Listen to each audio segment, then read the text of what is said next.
we free. When a ma abranche ni namfofo ene busuafo no ebufu ya enyume be no so ho no omko Suhum government hospital honom eko emergency ward ho se ankom ko bonuses for no ene eja kwamra udu honom a emranche ebu afuma entrance a ediwura eye emergency ward honom do ase wo honom emranche na bobo ni nyina ama me report akora me du honom ebi beka mani achi nurse ni ba ko nso glass ni mbako etimi wine nan efi ho meni nurse ni nyina no mde ko theater na omukopam ye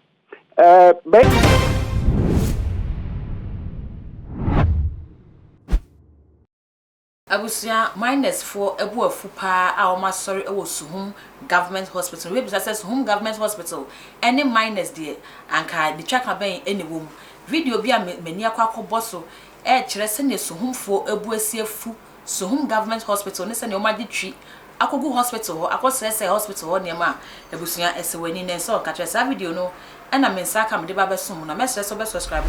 ama page we do mi adoma no so ama upload be bia onsa etimi aka abusia abrante bia edin ababetodwa ene akwakwadwo eye minor odine djuma ewo osino eho eno otu fom agudie no na enkyeremu no kire se abrante na kwakotu fom agudie ne bia odeko na ekwan so ena abusia kokonya accident ewo kwan so na a police for ebam no mo rushe no edine ko Suhum government hospital na omodine kokodru ho abusia obi nim se nurse for na anya omadwuma yie anase abrante na ne mra so nyame eje ne nkwa free nsem na nso kromafo no kire se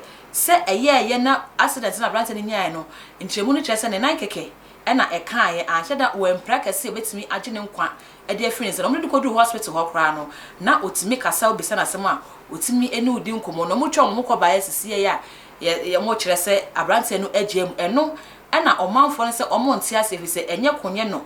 kamia ye se accident bi ebesi ebeko Suhum government hospital bia no nipa no enya ne ti enidi mani nso mo di twi eko hospital na ne omokokọ ye de busua esewani ense okache me yenko ne ngokọ sa video ne ngokọ se ne amanfo no edi twi de ko hospital a omudi omabufu ekoso ye adwumayefo a ewo hospital ho no so njo so na mfa umbra Suhum na endra enumre emra ebo be no so ne fa no ni enya ne ntie se udu Suhum government hospital a nipa abodompem Suhum emergency ward honum no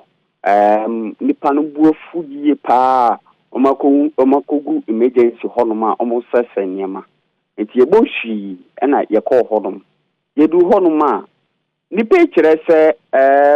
abrantie bi a mprempren a dia ensaka eye akwa jo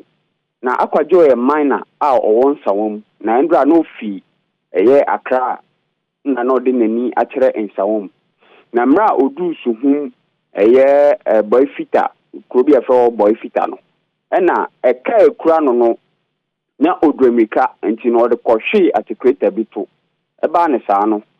koso abrante minor ne nan nyina ebubu enu enti no police for adaroma mo Suhum etimi tabiri abrante de no Suhum government hospital enti ho na ne nafofo ene ebusuafo ni nyina ekohwe no hospital emna accident ni sie no na abono mienu eye ewia no mienu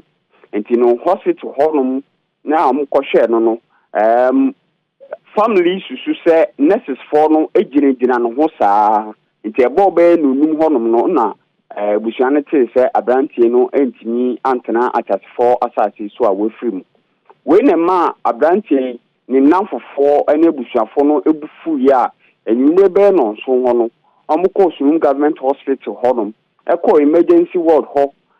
se ankom ko bonuses for no ene eja kwamra udu honum a emrante ebu afuma entrance a ediwura eye emergency ward honum do ase wo honum emrante na bobo ni nyina ama me report akora me du honum ebi beka mani achi nurse ni ba ko nso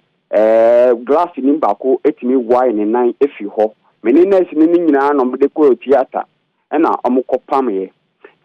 be na nseni utie mrante na no omtre se Suhum government hospital ase accident bia si na eba ho no ma nipa no ntimi enjira ne naso na wafrim nipa no ntimi enjira ne naso na wafrim enti omsusu se eye nurses for mo Suhum government hospital imprempren de omo nyo mo adwuma yi efi se nipa bebre na na se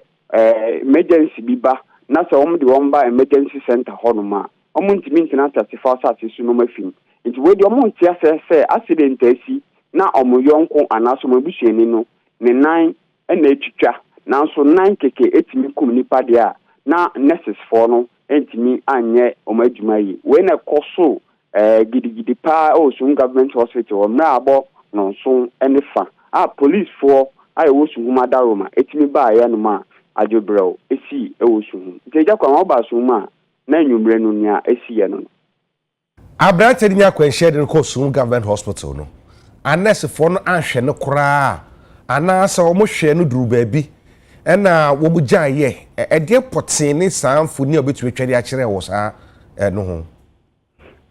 ya kwa minya kwan ni nurses for ni bi kasae na mo kire se emra mo de abrante no